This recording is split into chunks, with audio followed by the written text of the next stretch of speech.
Assalamualaikum warahmatullahi wabarakatuh. Di sini saya akan presentasi tentang audit sistem informasi pada aplikasi Gojek menggunakan framework COVID-5. Di sini ada nama-nama kelompoknya: Muhammad Rafli dengan NIM 19210842, yang kedua Risna Kurnia Permata Ramadhani dengan NIM 19210498, yang ketiga Kaula Afriana 19210803. Bab 1 pendahuluan.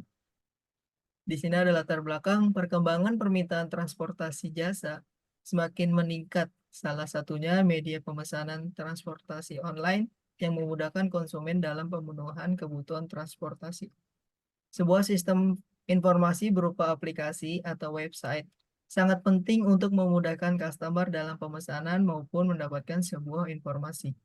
Gojek pun hadir di dalam sebuah sistem informasi di bidang jasa transportasi.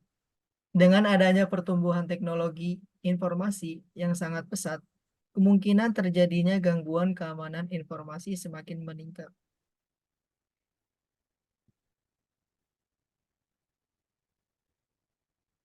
Identifikasi masalah dan rumusan masalah. Identifikasi masalah yang pertama, terjadinya kesalahan atau error saat pengguna ingin masuk atau login ke aplikasi Gojek. Yang kedua, tidak ada tampilan antarmuka ketika melakukan pemesanan, terjadi gangguan sinyal sehingga pelanggan melakukan pemesanan ulang. Yang ketiga, banyaknya fitur atau layanan sehingga data-data yang berhubungan dengan pelanggan akan sangat banyak.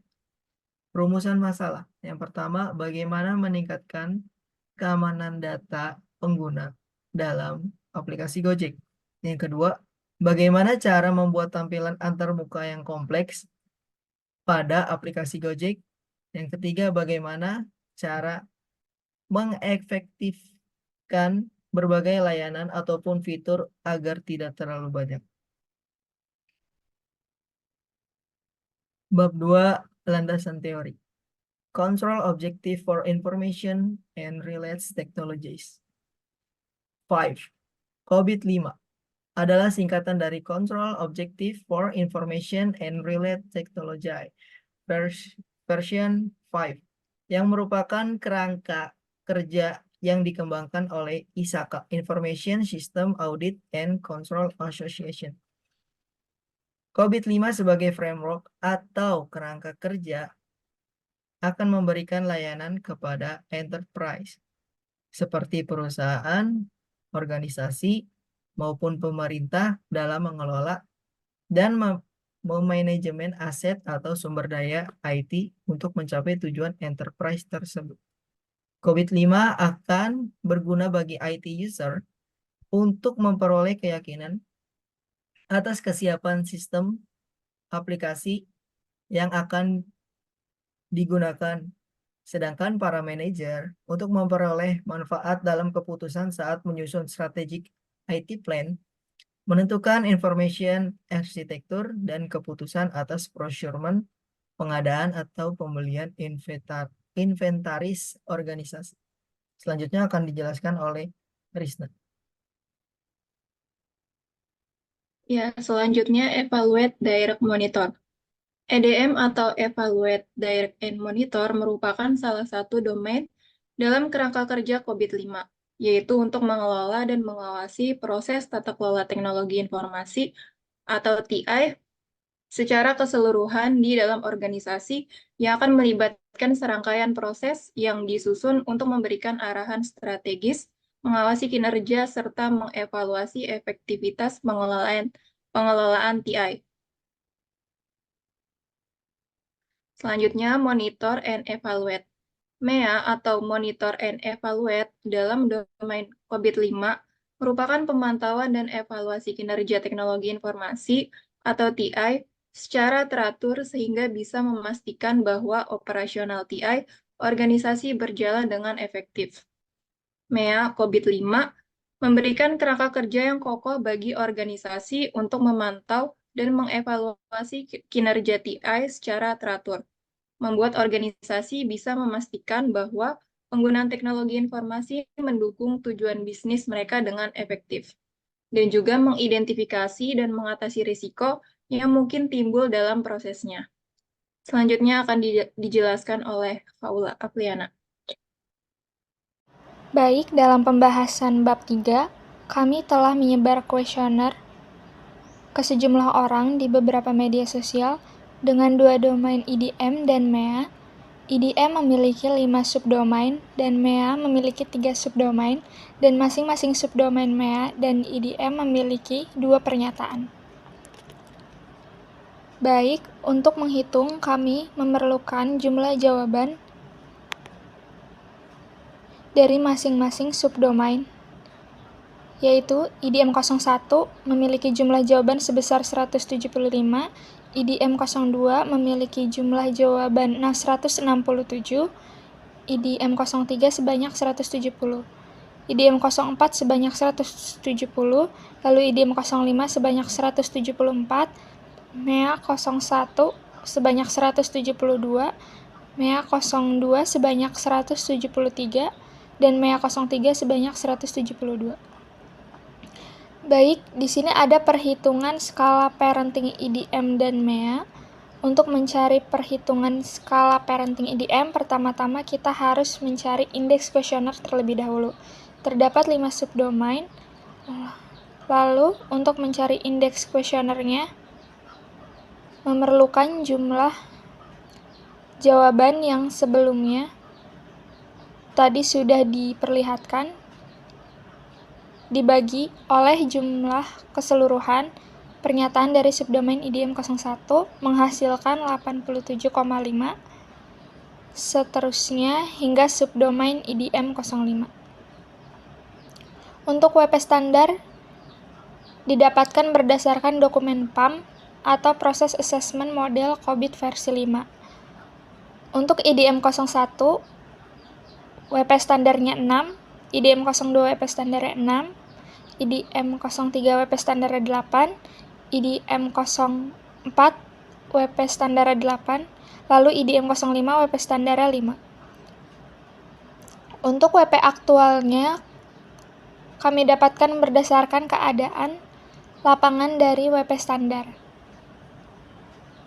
IDM 01 yaitu sebesar 70%, IDM 02 yaitu sebesar 60%, IDM 03 sebesar 65%, IDM 04 sebesar 65%. Lalu ada IDM 05 sebesar 70%. Lalu kami juga menghitung maturity index-nya, yaitu dengan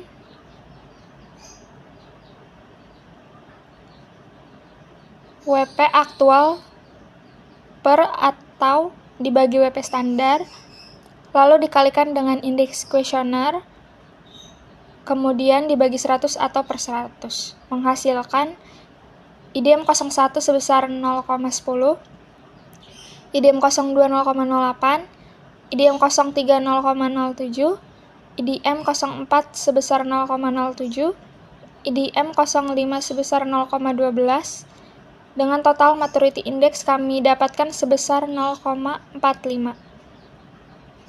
Untuk maturity levelnya, yaitu total maturity index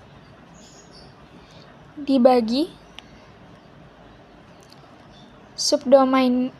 oleh subdomainnya keseluruhan subdomain itu. Untuk IDM sendiri terdapat 5 subdomain, jadi total maturity index per 5 didapatkan hasilnya 0,09 atau 9%. Untuk perhitungan skala parenting pada domain MEA, yaitu ada 3 subdomain, MEA 01 dengan indeks kuesioner 86, MEA 02 86,5, lalu MEA 03 86. Untuk WP standarnya kami dapatkan juga dari dokumen PAM atau Proses Assessment Model COBIT versi 5. Kami dapatkan MEA 01 sebesar 7, MEA 02 12, MEA 03 8. Untuk WP aktualnya kami dapatkan berdasarkan keadaan lapangan. Untuk MEA 01 65%, MEA 02 70%, lalu MEA 03 65%. Untuk maturity index-nya sama dengan perhitungan IDM sebelumnya, itu kami dapatkan juga MEA 01 0,08, MEA 02 0,05, MEA 03 0,07. Dengan total keseluruhan maturity index pada domain MEA 0,20. Lalu untuk maturity levelnya kami dapatkan 0,07 atau 7%. Selanjutnya, selanjutnya ada ketentuan. Di sini notasi N untuk not achieve, persen ketercapaiannya 0 sampai 15%. P untuk partially achieve, persen ketercapaiannya lebih dari 15 sampai 50%. Notasi L untuk largely achieve, persen ketercapaiannya lebih dari 50 sampai 85%. Notasi F untuk fully achieve, persen ketercapaiannya lebih dari 85 sampai 100%. Keterangannya, N untuk not achieve, ada sedikit atau tidak ada bukti pencapaian atribut yang ditentukan dalam proses yang dinilai. P untuk partially achieve, ada beberapa bukti pendekatan dan beberapa pencapaian atribut yang ditentukan dalam proses yang dinilai. Beberapa aspek pencapaian atribut mungkin tidak dapat diprediksi. L untuk largely achieve, ada bukti pendekatan sistematis dan pencapaian signifikan dari atribut yang ditentukan dalam proses yang dinilai. Beberapa kelemahan yang terkait dengan atribut ini mungkin ada dalam proses yang dinilai. Yang terakhir, F untuk fully achieve, ada bukti pendekatan yang lengkap dan sistematis untuk dan pencapaian penuh dari yang didefinisikan atribut dalam proses yang dinilai. Tidak ada kelemahan signifikan yang terkait dengan atribut ini dalam proses penilaian. Kesimpulannya, berdasarkan ratingan bahwa hasil dari audit pada aplikasi Gojek berdasarkan COVID-5 dengan domain EDM adalah 0,09 atau 9%. Sehingga nilai yang dihasilkan kurang dari 15%, hasil yang didapat adalah not achieve. Lalu, berdasarkan ratingan bahwa hasil dari audit pada aplikasi Gojek berdasarkan COVID-5 dengan domain MEA adalah 0,07 atau 7%. Sehingga nilai yang dihasilkan kurang dari 15%, hasil yang didapat adalah not achieve.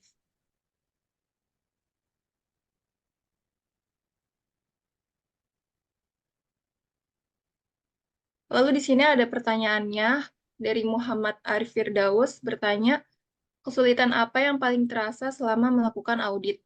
Lalu kami menjawab untuk mendapatkan sebuah keluhan lain pada pengguna aplikasi Gojek untuk kami melakukan audit ke sebuah aplikasi Gojek. Kenapa susah? Karena ada beberapa pengguna experience dari aplikasi Gojek mengalami error ketika masuk, sedangkan ada beberapa juga yang tidak mengalami error ketika memasuki aplikasi Gojek tersebut. Selanjutnya akan dijelaskan oleh Rafli. Baik, di sini audiens kedua Januariski Paramita bertanya, pada proyek yang Anda buat mengenai aplikasi Gojek ini, Anda menggunakan COVID berapa dan domain apa? Lalu kami menjawab di sini ya, kami menggunakan COVID 5 atau COVID versi 5 dan domain kami menggunakan Evaluate Direct Monitor atau yang juga disebut EDM dan Monitor Evaluate atau yang disebut juga dengan MEA. Audiens ketiga kami bertanya, yang bernama Oriza Sativa menanyakan mengapa memilih aplikasi Gojek untuk diaudit. Lalu kami jawab karena ada beberapa keluhan dari pengguna terhadap aplikasi Gojek tersebut, maka dari itu kami tertarik untuk melakukan audit pada aplikasi Gojek tersebut. Selanjutnya akan dijelaskan oleh Kaula. Pertanyaan keempat dari Dini Lutfiani bertanya mengapa penting untuk melakukan audit sistem informasi pada aplikasi Gojek.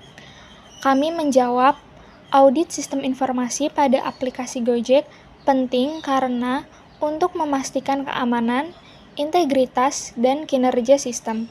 Hal ini membantu mendeteksi dan mengatasi risiko keamanan, memastikan data pengguna terlindungi, dan memverifikasi bahwa transaksi diproses dengan benar.